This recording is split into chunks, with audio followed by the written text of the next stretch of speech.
Hi, my name is Dr. Sherrell Hobbs, and I am here to read to you today.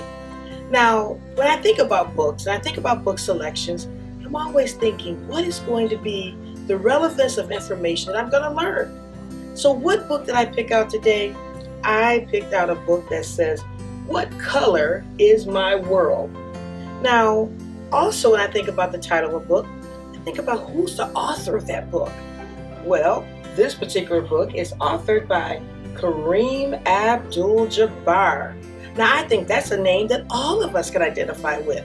So now I want to know, what is he going to talk to me about? So he's asking, what color is my world? Ask yourself that question. What color is your world?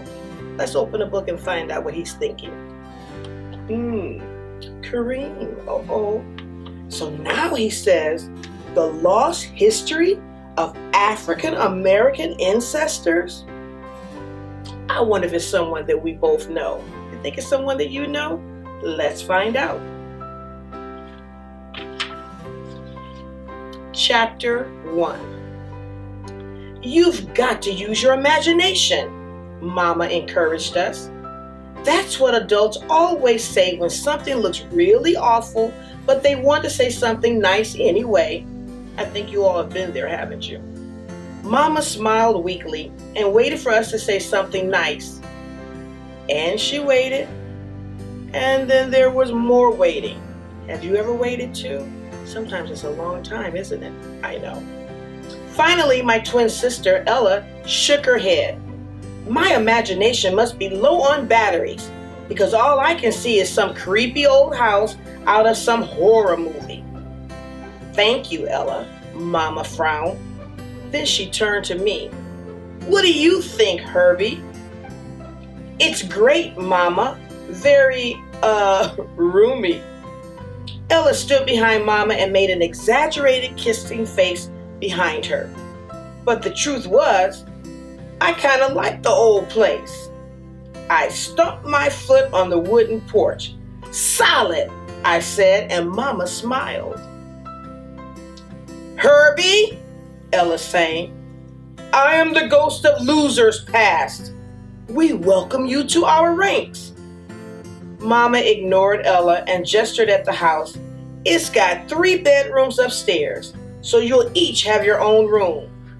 That'll be nice change, huh? You think she's happy? I don't think so. She's got her puffy face on, right? But I bet Herbie's happy. Let's see what they do. Ella actually perked up at that. I won't have to smell his skanky socks after basketball practice. And I won't have to listen to your dumb phone calls. Knock, knock, a voice said from behind us. Mama turned and smiled. Roger, you're early. We've got a whole lot of work ahead of us, Mama. That's the truth, Mama said. You have the list of what I need to pick up. Right here. He pulled out a long handwritten list from the top pocket of his bib overalls and handed it to Mama. Hey guys, guess what? I think I just heard somebody saying his name. If you heard that yelp, you know what I mean? Anyway, we'll get back to our story. Right here, he pulled out a long handwritten list. Did I say that? I did. Thank you for correcting me. You all are so smart. I love you guys. Let's go on our story. Kids, this is Mr. Mittal. He's a handyman Dad and I met at church. Roger Edward Mittal, he said, offering his hand. We shook it and told him our names. His hand was rough and calloused, like Dad's. Even though Dad worked as an executive in a bank with a big metal desk and an assistant and wore suits and ties and shiny shoes, he still liked to work with his hands on weekends. You two will help Mr. Mittal while I'll get some more supplies. She whistled at the list. A lot of supplies. It's all worth it, Mr. Mittal said. You'll see. Mom nodded, still staring at the long list. Walk me to the car, she told Ella and me. When we got to the car, she said, you do what Mr. Mittal says, you hear me? Have you ever been told what to do? Oh, I know you have, but it's okay. Let's find out what happens next. We are lucky to have him. Ella patted Mama's shoulder. Relax, Mama. Mama locked eyes with Ella. I mean it, girl. You ever had your mother say that to you? Now you know when she calls you the full name, you know you better do what she says. When Mama's car was out of sight, we turned toward the house and there was Mr. Murtaugh. I take it you two are less than thrilled with your new home. Mr. Murtaugh had a well-worn hammer in the loop of his overalls.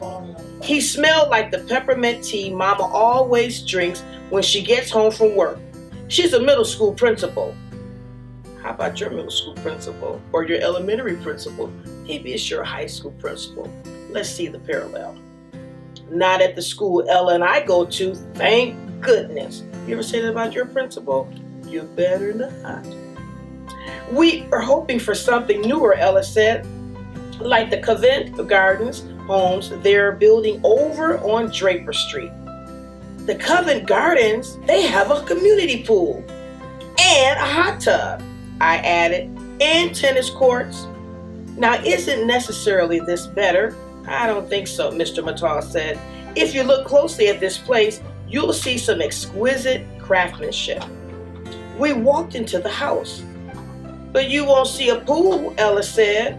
Mr. McGaw laughed. Nope, but you'll see something else. Hepatitis? History. Many people worked across the centuries to make a house like this.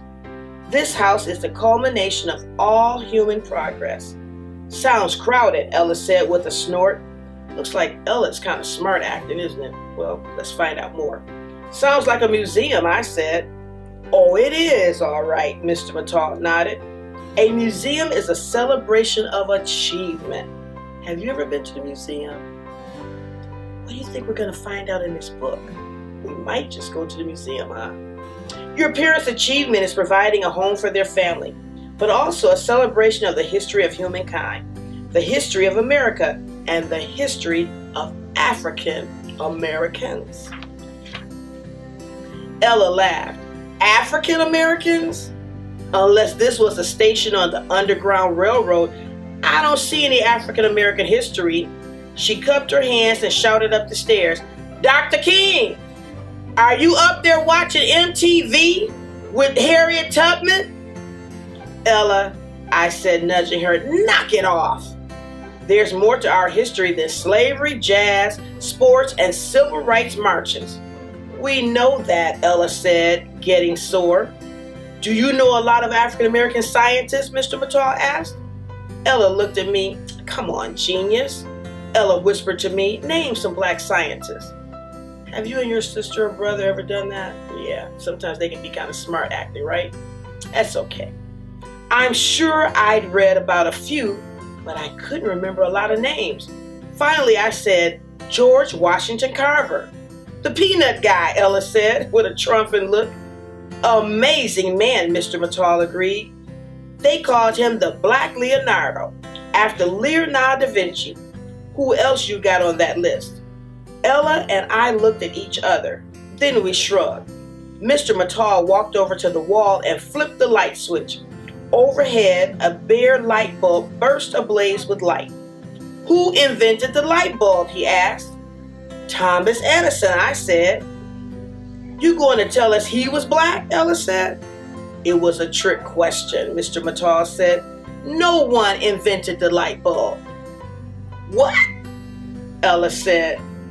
And at the same time, Edison had a lot to do with bringing up the light bulb.